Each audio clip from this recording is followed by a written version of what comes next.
Marcos capítulo 5, volvemos a los primeros versos y encontramos una historia muy hermosa, muy diciente, que dice que venían del otro lado del mar a la región de los Gadarenos, allí en Gadara, y estaban ellos en Decápolis. La región de Decápolis era Deca, 10, polis, ciudad. 10 ciudades conformaban esa región de los Gadarenos. Una de ellas era Gadara. Ellos llegaron allí. Y cuando salió él de la barca, el Señor se baja de la barca, venían cruzando el mar. Dice que cruzaron al otro lado. Enseguida vino a su encuentro de los sepulcros, ojo con estos detalles, de los sepulcros un hombre con un espíritu inmundo. Inmediatamente el Señor se baja de la barca, encuentra ese panorama, viene enseguida a él un hombre con un espíritu inmundo que tenía su morada en los sepulcros. Mire eso, vivía en el cementerio, vivía donde estaban representados los muertos en las tumbas, vivía en lugares fríos, desolados, porque ¿quién está agradado de estar en un cementerio? Pero al parecer este hombre vivía en esa condición y nadie podía atarle, ni aún con cadenas. Tenía mucha fuerza este hombre, porque muchas veces había sido atado con grillos, escuche, y cadenas. Los grillos era lo que llamamos los grilletes que se colocaban aquí, eran de hierro y eran unidos a la cadena y se ataba, se anclaba la cadena al cepo, que era un palo incrustado hacia el fondo de la tierra para que nadie pudiera zafarse. Pero dice la Biblia que lo ataban con grillos y cadenas, y las cadenas habían sido hechas pedazos por él. No las partía, las hacía pedazos. O sea que este hombre tenía una fuerza incalculable. Este hombre no tenía cualquier demonio. Este hombre tenía una fuerza brutal. Entonces dice la Biblia que desmenuzados los grillos, los grilletes los desmenuzaban y nadie le podía dominar. Nadie, claro, le tendrían miedo. Y siempre de día y de noche, escuche, mire la vida que tenía este hombre. Y es triste leer esta condición.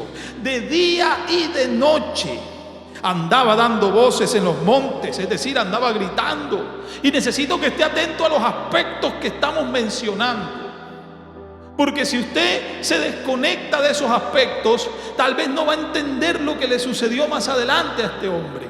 Pero si usted se conecta, Dios tiene algo maravilloso en este momento para decirle a través de su palabra. Dice la Biblia que de día y de noche andaba dando voces. Voy por el verso 5 de Marcos capítulo 5. Entonces en los montes se la pasaba gritando, y en los sepulcros, y tomaba piedras y se hería la cabeza con las piedras, y tal vez sangraba y no le importaba que sangraba, y se recuperaba de la herida, pero volvía y se hería con piedras, y andaba como un loco por allí. Y dice, cuando vio pues a Jesús de lejos, corrió y se arrodilló, aleluya, y se arrodilló ante él. Gloria al Señor. Ante él. Es que cuando llega Cristo a un lugar, oh santo el Señor, toda potestad maligna debe reconocer que ahí ha llegado el Ser Supremo. La Biblia enseña, ¿crees que Dios es uno? Bien haces. Sabes que los demonios también lo creen y tiemblan. Aleluya. Así que esta potestad, al saber que Jesús había llegado, corrió y se arrodilló ante él, y clamando a gran voz, empezó a gritar: ¿qué tienes conmigo, Jesús, Hijo del Dios Altísimo? Te conjuro por Dios que no me atormentes. ¿Por qué? Porque le decía Jesús: sal de este hombre, espíritu inmundo.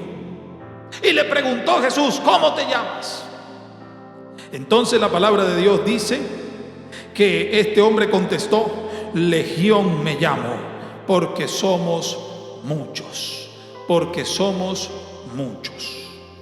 Y la legión, hablando militarmente en el pasado, era un grupo conformado por aproximadamente 2,000 soldados, un rango de soldados, dos grupos de aproximadamente 1,000 soldados, es decir, 2.000 soldados.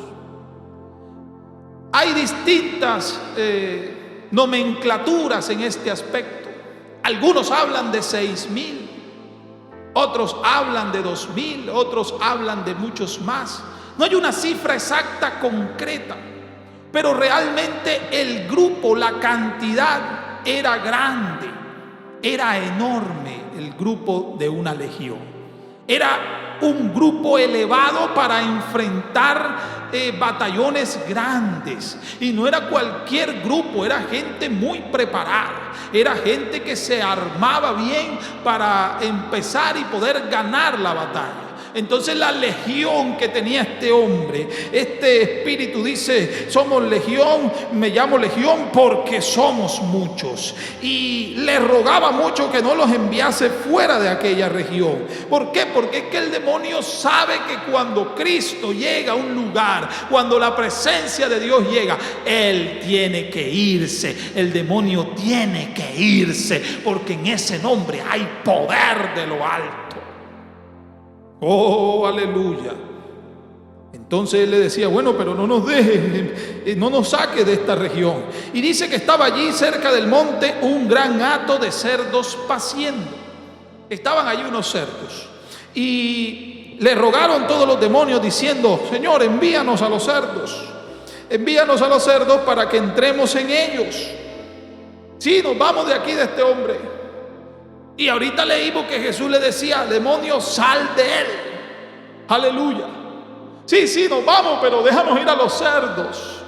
Y como somos muchos y allá hay muchos cerdos, y un hato era aproximadamente también 2.000 cerdos, oiga, se fueron. Dice la Biblia que el Señor les concedió el permiso.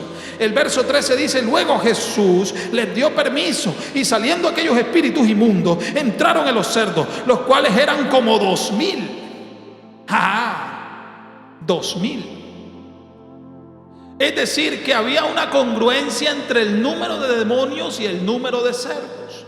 Aproximadamente un demonio por cerdo, o 2 demonios por cerdo, o 3 por cerdo, si eran 6.000 demonios. Pero eran muchos demonios. Pero 2.000 cerdos también eran bastantes cerdos, hermanos. Y la palabra me dice: eran como 2.000, y el hato, es decir, el grupo de cerdos, se precipitó en el mar por un despeñadero, un barranco alto, y se cayeron al mar y se ahogaron. Oiga, pérdida total, pero pérdida material, porque había un hombre que había sido libre. Aleluya. Y eso no tiene precio. Estos 2.000 cerdos se perdieron, se ahogaron, la caída los mató. La caída acabó con las vidas de estos cerdos, impulsados lógicamente por los demonios que venían en un afluente de fuerza a meterse, y por eso ellos salieron corriendo y se fueron por el despeñadero.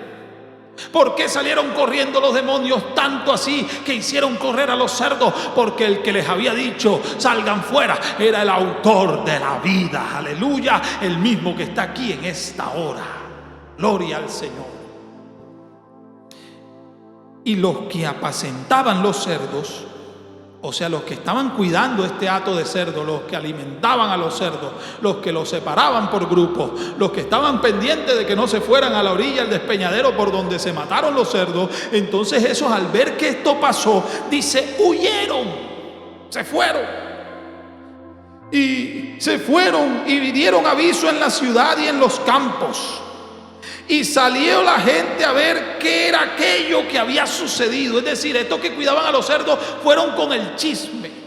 Vamos a decirle a la gente lo que pasó aquí, lo que nuestros ojos vieron. Y fueron a los campos, fueron a las ciudades. Allá hay un hombre que llegó, y ¿se acuerdan el que andaba hiriéndose con piedras? ¿Se acuerdan el que andaba por allí? La versión del otro evangelio dice que andaba desnudo. Oiga, interesante. Y ellos fueron con el chisme, y dice la Biblia que volvieron allí. Y entonces cuando volvieron, dice la Biblia, y voy por el verso 15, ellos salieron a ver qué era aquello que había sucedido. Entonces vienen a Jesús, escuche palabra, y ven al que había sido atormentado del demonio.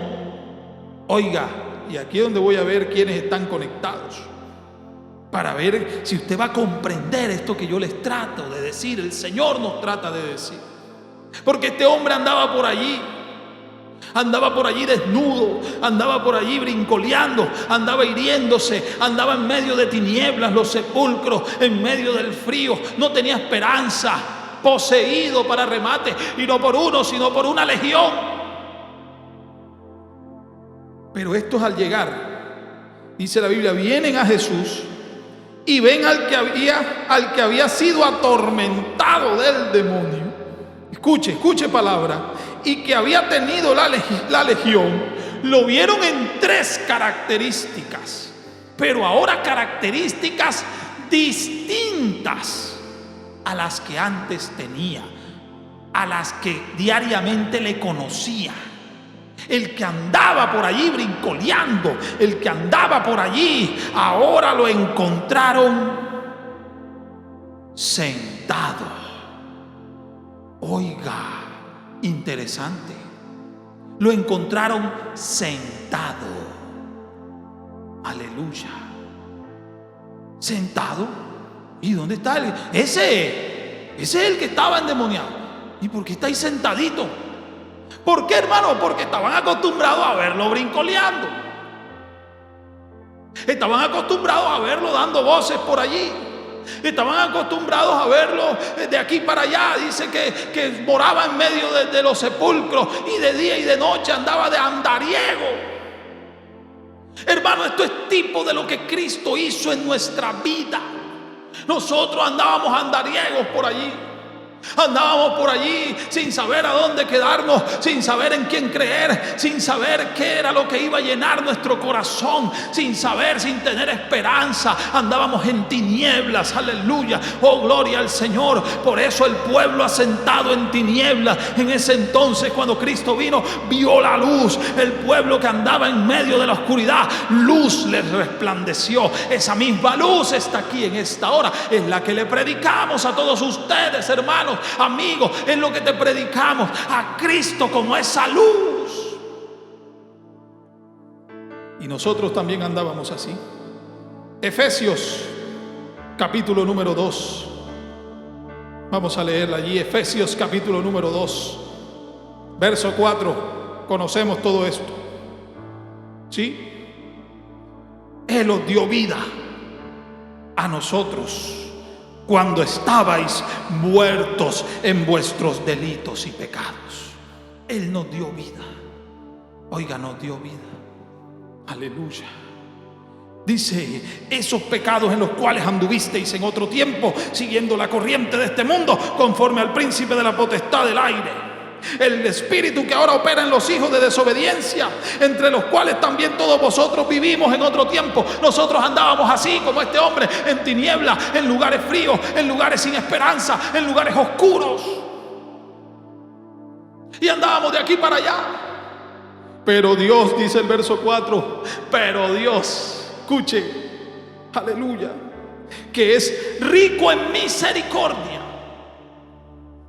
por su gran amor con que nos amó, aun estando muertos en delitos y pecados, aun estando nosotros muertos en pecados, nos dio vida juntamente con Cristo. Por gracia sois salvos, aleluya. Y si usted se considera salvo en esta mañana, si usted se considera bendecido por Dios, mande un sticker, coloque gloria a Dios, diga lo que Dios ha hecho en su vida, aleluya. Y juntamente con Él nos resucitó, y asimismo nos hizo ¿qué? Nos hizo sentar en lugares celestiales. Nos hizo sentar en lugares celestiales con Cristo Jesús. Andábamos de andariegos, pero Dios dijo, ven acá, quédate quieto. Cuando usted ve a un niño de andariego, usted quisiera que se quedara en una silla quieto. Es lo que Dios hizo en nuestras vidas, es lo que Dios hizo en la vida de este hombre. ¿Por qué? Porque ahora el simbolismo de que nosotros estemos sentados es que en nuestra vida ahora vivimos aplomados, Ya no somos esos andariegos, ya no somos esos que andamos sin saber a dónde vamos, sin saber ni dónde estamos, sin saber ni de dónde venimos. Ahora somos personas que conocemos, ahora somos personas que nos hemos aplomado, nos hemos colocado las cosas bien puestas, hemos sabido, porque Cristo nos dijo: siéntate aquí, que yo tengo algo grande para ti, aleluya. Y hoy estamos sentados. Y por eso esta gente, cuando volvió, vio al que estaba endemoniado, y por eso la Biblia hace esas especificaciones. Vienen a Jesús y ven al que había estado endemoniado, al que tenía la legión, como haciendo el contraste, y ahora lo ven, oye, sentado. Interesante. Este no era el que brincoleaba, porque Dios nos aploma, Dios nos aplomó nuestra vida. Oh, santo Dios. Pero no termina allí la historia. Hay dos características más. Porque lo vieron sentado, dice la Biblia, y luego de sentado, la palabra da otro concepto: vestido. Y la coloqué en letras de colores, porque esto a usted le recuerda algo. ¿A usted le recuerda algo?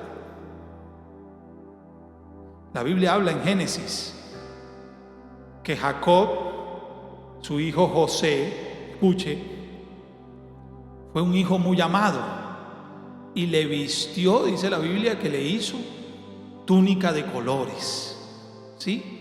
Representativo del amor que él tenía para con él. Le hizo un vestido especial, su propio padre. Vestido, lo encontraron vestido. ¿Por qué? Porque este que andaba por ahí andaba desnudo. Andaba desnudo, lo dice el otro evangelio que también hace la aclaración de esta historia. Andaba desnudo y andaba por ahí sin esperanza y dándose golpes, y ahorita lo leímos, hiriéndose la cabeza con piedra, y andaba desnudo y andaba sin esperanza. Ahora lo encontraron vestido. Oiga, vamos a mirar en el evangelio según San Lucas, capítulo número 15, versículo número 20. Lucas capítulo 15, verso 20 en adelante. La historia muy conocida, y es la del hijo pródigo, ¿sí?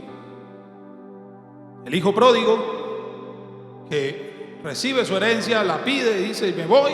Se la malgastó con sus amigos, con mujeres, con la vida chévere, y se quedó sin nada. Cuando está sin nada, usted se sabe la historia, se tira ahí con los cerdos, donde le dieron el empleo a apacentar cerdos, y deseaba llenarse de las algarrobas que le echaban a los cerdos. Y enseguida dice el verso 20 de Lucas capítulo 15: y levantándose vino a su padre, porque había dicho en el pasado, había dicho segundos antes, que dice la Biblia que volvió en sí.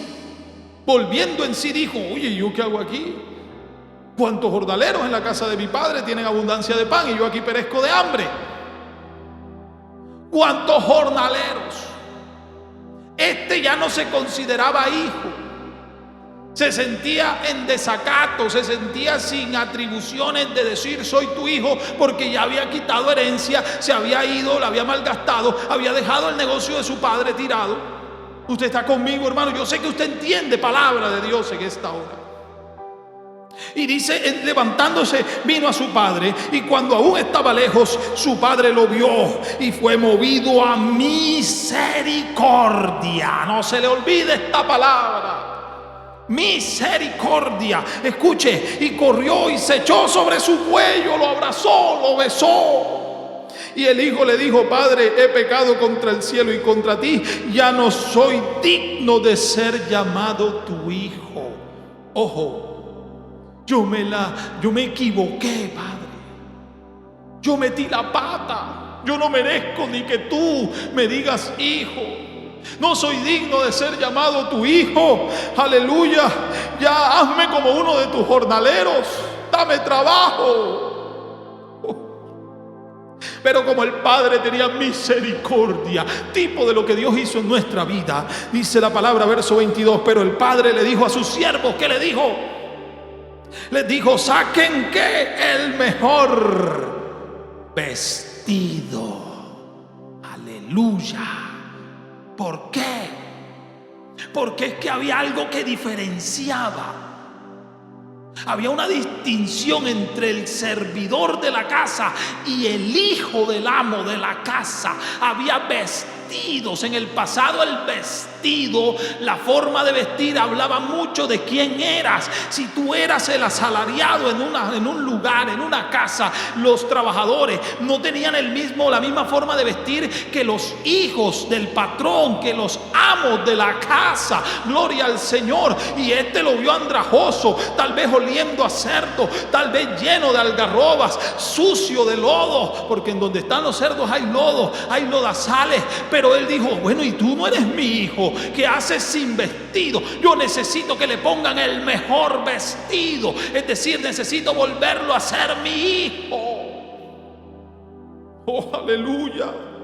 Y vestidle, pongan un anillo en su mano y calzado en sus pies, y hagamos fiesta, traigan el becerro gordo. Y se sabe usted el resto de la historia. ¿Por qué, hermano? Porque nosotros, escúcheme, andábamos por allí desnudos, andábamos sin esperanza, como pasó en el pasado. En Génesis usted encuentra esto en el capítulo número 3. Escuche palabra de Dios. Cuando el primer hombre se equivocó, aleluya, los primeros seres humanos se equivocan para con Dios, y desde a partir de esa desobediencia empieza a acarrearse todo lo que hasta ahora estamos viviendo, aleluya, que es llamado el pecado. Génesis capítulo 3 verso número 7 dice que cuando ellos hicieron, Adán y Eva hicieron lo que Dios les prohibió, probar el fruto, entonces les fueron abiertos los ojos de ambos y conocieron que estaban desnudos. Escuche, entonces cosieron hojas de higuera y se hicieron delantales. Los delantales se los hicieron ellos mismos. Adán dijo a Eva, vamos a coser aquí hojas de higuera, apúrate que ahí viene Dios, apúrate que estamos desnudos. Y se los hicieron ellos mismos. Aleluya.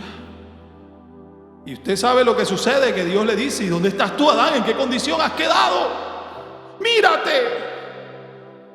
Y las hojas de higuera, hablando biológicamente, no son grandes, no son tan grandes. ¿Qué podía haber tapado la desnudez de ellos? Hojas de higuera. Nada. Por más que Eva se hiciera con hojas de higuera, le habría quedado una minifalda. Taparse los senos, le habría quedado ahí un topsito, yo qué sé. Pero me llama la atención que después de que Dios los exhorta, los regaña, les da las condenaciones a cada uno, viene en el verso más adelante 21 y dice la Biblia, y Jehová Dios hizo al hombre y a su mujer túnicas de pieles. Túnicas. ¿Y qué dice? Y los vistió. Aleluya. Ahora no son ellos los que se hacen y se visten. Ahora Dios le hace el vestido y los viste. Venga que yo se los pongo. Esto me genera un principio bíblico. Porque hay gente que dice, yo me siento bien con la ropa que uso. Una cosa es cómo tú te sientas o cómo tú te vistes, y otra cosa es cómo Dios quiere que te vistas. Aleluya. Ellos se cosieron hojas de higuera, se las pusieron ellos mismos. Pero en el verso 21 dice, y Jehová Dios hizo unas túnicas de pieles. Hubo un sacrificio y enseguida hubo un vestido. Los vistió. ¿Qué significa esto, hermano? Escuche. Lo mismo el hijo pródigo en el pasado, allá la parábola que dio el Señor del hijo pródigo. ¿Qué significa? Que ahora que este joven vuelve y ya está vestido, el padre lo viste porque vuelve a ser hijo. Vuelve a ser hijo. Es que ahora nosotros, antes no teníamos un vestido que nos identificara. Ahora la Biblia dice que somos real sacerdocio. Y usted vaya y mire en el pasado, en las leyes, cómo tenía que vestir el sacerdote. Tenía que vestir elegante, con unas piedras preciosas, tenían sus delantales, tenía toda la parafernalia de su vestir. Porque es que ahora Dios nos dio algo especial. Ahora somos hijos de Dios. ¿Por qué? Porque a los que creyeron en Él, Él les dio esa potestad. ¡Oh, gloria a su nombre! Y por eso, y volvemos a la historia principal, lo encuentran vestido, a este que estaba endemoniado. Y para ellos eso es extraño, porque él andaba desnudo, andaba ahí andariego. Y ahora sentado y vestido. Oye, increíble. Pero es que es tipo de lo que Dios hace en las vidas de las personas. Gloria a su nombre.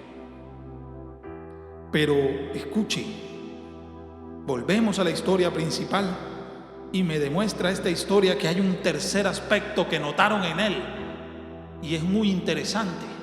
Sentado, vestido, que dice, y en su juicio cabal. Estaba lúcido. Aleluya. Estaba consciente. Estaba atento. Estaba con su mente ya no dispersa. Tenía su juicio cabal. Ya no andaba de loco. Ya no daba gritos. Ya no andaba entre la oscuridad, el frío de la noche de un cementerio, los sepulcros. Ya no se metía a las bóvedas. Ya no andaba ya entre las veredas. Dice que andaba por el camino, por las veredas, y lo amarraban y no se podía con él, no podían con él. Claro, había una legión en él, había una fuerza sobrenatural en este pobre hombre, pero ahora estaba en su juicio cabal. Aleluya. O sea que ahora estaba consecuente de las cosas. Estaba maduro, estaba formado, estaba juicioso. Eso es lo que Dios ha hecho en nuestras vidas. Filipenses capítulo 3 nos lo dice. Filipenses capítulo 3. Escuche palabra de Dios. Filipenses capítulo 3, versículo número 12, nos dice esto. 3:12 de la carta de Pablo a los Filipenses. Dice de la siguiente manera: no que lo haya alcanzado ya, ni que ya sea perfecto, sino que prosigo, aleluya, por ver si logro hacer aquello para lo cual también fui asido por Cristo Jesús. No es que ya yo esté listo, no. Escuche, hermanos, yo mismo no pretendo haberlo ya alcanzado, pero una cosa hago, olvidando ciertamente lo que queda atrás. El pasado se acabó, hermano. Tu vida pasada se acabó. ¿Sabes por qué? Ahorita leímos, en ese pecado en el que andábamos en otro tiempo, se terminó, porque ahora estamos en nuestro juicio cabal. Ahora vemos lo que antes no veíamos. Aleluya. Y dice la palabra de Dios: olvidando lo que queda atrás y extendiéndome a lo que está delante. Escuché, así que prosigo a la meta, al premio del supremo llamamiento en Cristo Jesús. Oiga, dejo lo que está atrás, porque ya tengo un conocimiento, ya tengo una realidad. Segunda carta a los Corintios, el capítulo 3. Vamos a leer allí el capítulo 3 de la segunda a los Corintios. Vamos a leer el verso número 14. Dice: pero el entendimiento de ellos se embotó, hablando de Israel en el pasado. Porque hasta el día de hoy, cuando leen en el antiguo pacto, les queda el mismo velo no descubierto, el cual por Cristo es quitado. El velo del pasado fue quitado por Cristo. La gente, el entendimiento de la gente en el pasado se les embotó, es decir, no veían nada, no entendían la columna de fuego en las noches, la nube de día, agua de la roca, de la peña, maná del cielo, mar abriéndose en dos, carnes hasta que le salían por las narices. Y sin embargo no entendían quién era este Dios poderoso, porque el conocimiento se les embotó. Estaban fuera de la realidad y terminaron adorando las imágenes de acera y a los baales y a todas las cosas extrañas.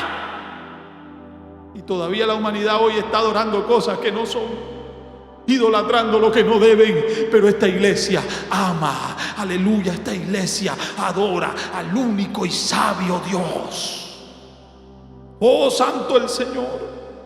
Y dice allí, entonces, hasta el día de hoy, cuando leen el antiguo pacto, les queda el mismo velo no descubierto, el cual por Cristo es quitado. Y aún hasta el día de hoy, cuando se lee a Moisés, el velo está puesto sobre el corazón de ellos. Ellos todavía decían cosas: nosotros somos de Moisés, nosotros somos hijos de Abraham. Y seguían ellos con sus cuestiones en el pasado, seguían con sus errores. Le decían al Señor, y dice: pero cuando se conviertan al Señor, el velo se les quitará. Aleluya. Pero cuando se conviertan al Señor, el velo se quitará. Porque el Señor es el Espíritu, y donde está el Espíritu del Señor, allí hay libertad. Hay libertad en esta mañana para un hogar que lo necesite. Por eso este hombre que tenía la legión, cuando Cristo llegó en su vida, hubo libertad de lo alto. Oh, aleluya, santo el Señor, santo. Claro, lo encontraron en su juicio cabal. Escuche palabra. ¿Por qué, hermano? Porque ahora vemos lo que antes no veíamos. La Biblia dice que si un ciego guía a otro ciego, ambos caerán en un hoyo. Ambos. Y el Señor lo decía: son ciegos guías de otros ciegos. Hay gente ciega dejándose guiar por un ciego. Pero el Señor dijo: yo soy la luz del mundo. El que anda en mí no tropezará en las tinieblas. Aleluya. ¿Por qué? Porque estar en el juicio cabal hoy en día nosotros significa que hoy vemos la luz. Vemos lo que antes no analizábamos. Ya no hacemos lo que antes hacíamos, porque no conocíamos esta luz maravillosa llamada Cristo Jesús. Así que usted está en su juicio cabal hoy, y nos tildan de locos tal vez, pero usted y yo hemos comprendido, hemos visto quién es este Cristo poderoso. No solo eso, sino que el Señor enseñó también: ahora vosotros sois la luz del mundo. Vosotros sois la luz del mundo. Y la luz no se esconde debajo del almud, sino que se coloca en un lugar para que alumbre toda la casa. Se coloca encima de la mesa, encima del almud, es decir, encima de la repisa, para que alumbre toda la casa. Y es tipo de lo que viene a continuación. Porque si nos volvemos a la historia principal, escuche palabra de Dios, y volvemos a Marcos capítulo 5, nuestra historia principal, dice la Biblia que vienen a Jesús, vienen al Señor y encontraron al que había sido atormentado del demonio, que había tenido la legión, lo encontraron sentado, lo encontraron vestido y lo encontraron en su juicio cabal. Antes andaba por allí de loco, ahora entendía todo, ahora sabía dónde estaba. Aleluya, tipo de lo que Dios hizo en nuestra vida. Y no solo eso, dice la Biblia, escuche, y tuvieron miedo. Hay gente que le tiene miedo al evangelio, pero el evangelio lo que hace es bendecir a una persona, salvar el alma de las personas. Oh, aleluya. Escuche, y entonces dice, y les contaron los que lo habían visto, escuche, cómo le había acontecido al que había tenido el demonio. Hay dos aspectos aquí. Los que lo habían visto le dijeron el cuento al Señor, a la gente, a la gente que vino de la ciudad. Les dijeron: mire, este señor llegó llamado Jesús y dijo a los demonios que se fueran y les dio permiso para los cerdos. Es decir, les estaban contando lo que les había acontecido, lo que había sucedido. Dice, y lo que le había acontecido, cómo le había acontecido al que había tenido el demonio, parte espiritual, la libertad que hubo. Y después dice, y lo de los cerdos, parte material. Oiga, sí, Señor, él fue libre, el que andaba. Oigan todos ustedes, este era el que andaba, mírenlo ahí, ese era, sí, él le dijo, fuera demonios, y se fueron para los cerdos. Y la parte espiritual, escuche palabra de Dios, que esto es interesante. La parte espiritual es que este hombre había sido libre. Pero después dice, y le contaron lo de los cerdos, parte material. Se perdieron 2000 cerdos, se ahogaron en el mar por culpa de este señor maestro que echó fuera estos demonios. Hubo una pérdida material grande. Hay gente que cree que esto material vale más que lo espiritual, pero no es así, hermano. Para Cristo una vida vale lo que sea, aleluya. Tiene el valor de lo que sea que haya en esta tierra. Mejor dicho, una vida no tiene precio para Cristo, o ya lo tuvo, pero en la cruz del Calvario, porque fue pagado, aleluya. Así que estas personas contaron la bendición espiritual que había habido, la sanidad, la libertad que hubo, pero también la pérdida. Y entonces los de la ciudad tuvieron más en cuenta esto, lo material. Qué tristeza, porque el verso que viene dice enseguida, ¿qué le dice? Y le rogaron al Señor, comenzaron a rogarle que se fuera de sus contornos. Señor, fuera de aquí, porque no nos interesa lo que hiciste aquí de libertar a ese hombre. Nos interesa lo que nos causaste aquí. Nos causaste una pérdida. Oiga, qué tristeza. Y cuando alguien echa al Señor, Él se va, porque Él es un caballero, Él es el Dios de la gloria. Aleluya. Y echaron al Señor porque se perdieron 2000 cerdos. Triste. Pero escuche, ahora viene lo bonito. Él se fue. Mire que apenas le dicen lo de los cerdos, lo echaron fuera de aquí. Bueno, el Señor se fue de sus cosas. Dice la Biblia que se fue a la barca enseguida. Y al entrar él en la barca, el que había estado endemoniado le rogaba, escuche, le rogaba que le dejase estar con él. Dígame si no había agradecimiento en este hombre. Dígame usted, hermano. Señor, déjeme estar con usted. Yo andaba de loco y usted me sentó. Yo andaba desnudo y usted me vistió. Yo no sabía ni dónde estaba, ni dónde me golpeaba. Ahora estoy en mi juicio cabal. Déjeme ir con usted. ¿Y qué dice la Biblia? Que el Señor, ¿qué? No se lo permitió. No se lo permitió. Sino que le dijo: vete a tu casa, a los tuyos. O sea que lo que nosotros hoy tenemos que hacer para pagarle a Dios lo que ya hizo por nosotros, porque ya Dios hizo muchas cosas por nosotros. ¿Sabe qué tenemos que hacer para cumplirle? Eso, decirle a la gente lo que Dios ha hecho contigo, lo que ha hecho Dios contigo. Y le dice, y cómo ha tenido misericordia de ti. Hermano, lo que Dios ha hecho con usted y conmigo es tan grande que nosotros deberíamos cumplirle. Cúmplale, hermano, cúmplale. ¿Cuánto le hablas a alguien? A veces preferimos discutir doctrinas. Y hay gente en las redes sociales discutiendo doctrinas y enseñando doctrinas.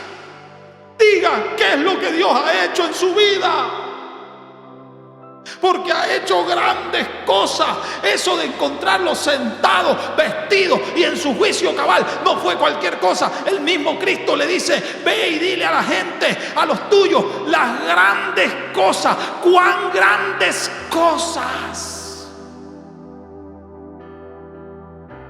Lo que Dios ha hecho con usted, mi hermano, es tan grande que lo menos que podemos hacer es cumplirle. ¿Cumplirle? ¿Qué tengo que hacer?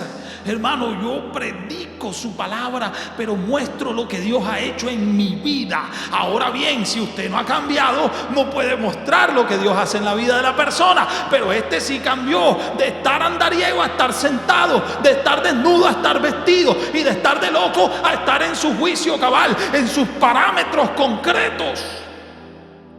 Y en esta hora Dios quiere saber quiénes le van a cumplir, aleluya, quienes le cumplirán a Cristo, o quienes le están cumpliendo. ¿Sabe, mi hermano, cuánto tienes que no evangelizas a alguien? Es que, hermano, la pandemia, todavía hay formas en medio de la pandemia de hablarle a las personas, de decirle, ¿sabe qué hay que decirle? Lo que Dios ha hecho conmigo en la vida, lo que Dios me ha cambiado, lo que Dios me ha bendecido, lo que Dios me ha restituido. Y yo sé que muchos en esta hora estamos agradecidos de lo que Dios ha hecho en nuestra vida. Estamos agradecidos, hermano. ¿Qué resta ahora? Cumplirle. Cumplámosle. El Señor no lo dejó ir. Vete a los tuyos y dísela. ¿Alguien quiere cumplirle al Señor en esta hora? ¿Alguien quiere comenzar a cumplirle al Señor? ¿O alguien quiere continuar cumpliéndole al Señor? Grandes cosas ha hecho. Hablemos de Él. Hablemos de lo que ha hecho. ¿Alguien está dispuesto a orar en este momento? La palabra de Dios ha sido muy clara, hermano. Amigo que estás aquí, que estás conectado, Dios ha hecho grandes cosas. Hermano, Dios te ha bendecido grandemente. Cúmplele. Cúmplele. Cierra sus ojos allí donde esté y dígale al Señor, gracias por esta nueva vida, porque tú me has hecho caer el velo y hoy estoy en mi juicio cabal. Gracias, Señor. Alguien agradecido en esta hora que ore a Cristo, soberano Dios de la gloria, Padre celestial, bendito por los siglos, Señor, santo y sublime. Gracias, Dios, por su sacrificio en la cruz del Calvario por cada uno de nosotros. Gracias por haber ajuiciado nuestras vidas, por habernos dado ese aplomo, por habernos dado este juicio cabal, por habernos hecho ver la luz, por habernos hecho tus hijos, Señor, y darnos ese vestido de real sacerdocio, nación santa, pueblo que tú adquiriste, Dios, pueblo adquirido por ti, Señor. ¿Para qué? Para que anunciemos las virtudes tuyas, aquel que nos sacó de los sepulcros, que nos sacó de las tinieblas, que nos sacó de la maldad a su luz admirable. En el nombre de Jesús, Señor, hay agradecimiento en esta mañana, hay agradecimiento en nuestros corazones. Gracias, Cristo Jesús. Ayúdenos, Señor, a cumplirle, a ser esos pregoneros de victoria historia, esos pregoneros de lo que usted hace en la vida de las personas y ser nosotros ese ejemplo en esta hora para la humanidad. En el nombre de Jesús, Señor, en el nombre poderoso de Jesús. Aleluya.